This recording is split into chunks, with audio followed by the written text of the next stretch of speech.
આમ તો મનુષ્ય મૃત્યુ સમય ચિંતા કરવા કરતાં રોજે રોજ એવું જીવન જોવું જોઈએ કે જેનાથી એનું શ્રેય થાય, એનું કલ્યાણ થાય. કારણ કે આ સંસાર કેવો છે, બધા જાણે છે કે આ સંસારમાં બધાએ જવાનું છે, પણ છતાં મોહ માયામાં એટલો ફસાય છે, અંતે દુઃખો ભોગવે છે.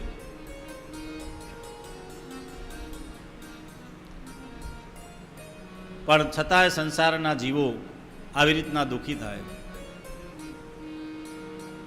ધર્મરાજ યુધિષ્ઠિર એકવાર વ્યાસ મુનિને પૂછે છે, અને પેલો યક્ષનો જે પ્રશ્ન છે ને એમાં યક્ષ પણ ધર્મરાજને પૂછે છે કે આ જગતની અંદર સૌથી મોટું આશ્ચર્ય શું? ત્યારે ધર્મરાજ કહે છે કે મહારાજ, આ જગતની અંદર બધા જાણે છે કે આપણે બધા એકવાર મૃત્યુ પામવાનું છે, પણ સંસારના મોહ માયામાં ફસાઈ અને માણસ ભગવાનનું નામ લેતો નથી, જે મફતમાં છે. હું એકદમ મફતમાં, ભગવાનનું નામ લેવામાં કોઈ પૈસો લાગે, પણ છતાં પોતાને મુખના મૃત્યુના કાળમાં જતા જોવે છે, છતાં પણ ભગવાનનું નામ લેતો. આનાથી મોટું આશ્ચર્ય કયું? તો સુખદેવજી કહે છે, રાજા, બધું જીવન વ્યર્થ જાય છે. સંસાર કુટુંબનું પાલન પોષણ કરવામાં, ઘણું બધું ઊંઘવામાં, વ્યવહારમાં, તહેવારમાં જીવન જતું રહે છે. પણ બને ત્યાં સુધી ભગવાનના ભજનનો પણ સમય કાઢવો જોઈએ. અચ્છા, રાત્રિ દિવસના આપણી પાસે કલાક કેટલા છે? બધા નાસ્તો કરીને આવ્યા છો ને? અમુકને ઉપવાસ છે, એટલે બોલો શ્રી ગોવર્ધન નાથ કી, દ્વારિકાધીશ કી. જોકે ઉપવાસ વાળો નાસ્તો રાખે છે અમારા બધા, વ્યવસ્થાપકો બહુ હોશિયાર છે. આ ઉપવાસ માટે નાસ્તો રાખે જ છે. 24 કલાક. હવે 24 કલાકમાંથી આપણે ચલો હિસાબ કરીએ, તમારે ઊંઘ કેટલી જોઈએ? 8 કલાક, 7 કે 8? 7. અચ્છા, ચલો કોઈ મારા જેવાને વધારે ઊંઘવા જોઈતું હોય તો 1 કલાક વધારે, 8 કલાક. 8 કલાક ઊંઘમાં આપી દીધા, ઘસ ઘસાટ ઊંઘો. હે, અચ્છા, ધંધા બિઝનેસ માટે કેટલા કલાક જોઈએ? 8. હવે તો બહેનોય બિઝનેસ કરે એટલે બહેનોય બોલે છે.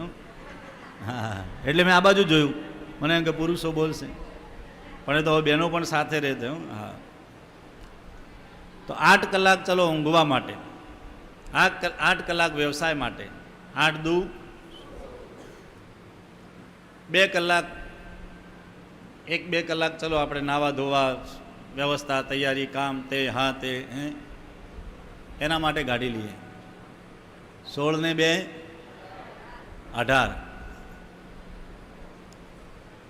1 કલાક કુટુંબ માટે વ્યવહાર સંબંધ ગાડીએ. ઘરે સમય આપવો પડે ને, તો 18 ને 1 19. અચ્છા, ઘણાને પાછો કુટુંબમાં 1-8 કલાક ઓછો પડે. ના, પણ ચલો આપણે 1 કલાક મોબાઈલનો આપી દઈએ.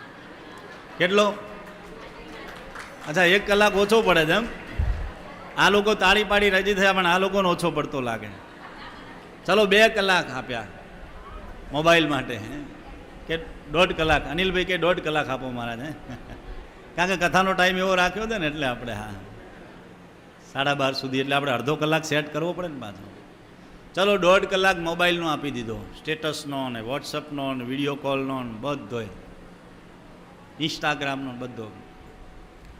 તો 1.5 કલાક પછી કેટલા કલાક રહ્યા? 24 કલાકમાંથી? હા, આપણી કથાનો ટાઈમ પણ એવો જ છે, 9 થી 12:30. આટલો ટાઈમ આપણે પ્રેમથી કાઢવાનો. અડધો કલાક, ઘણાને મોબાઈલ મારા જીવન વધારે આદત હોય, અડધો કલાક વધારે જુઓ, તો 2 કલાક મોબાઈલ જુઓ. વધ્યા કેટલા દિવસના કલાક?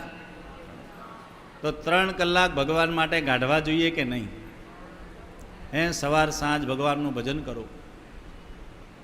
3 કલાક ભગવાન માટે રોજ કાઢો. ગઈકાલે વાત થઈ હતી ને કે તમે ભગવાન માટે સમય કાઢશો તો ભગવાન તમારા માટે ચોક્કસ સમય કાઢશે.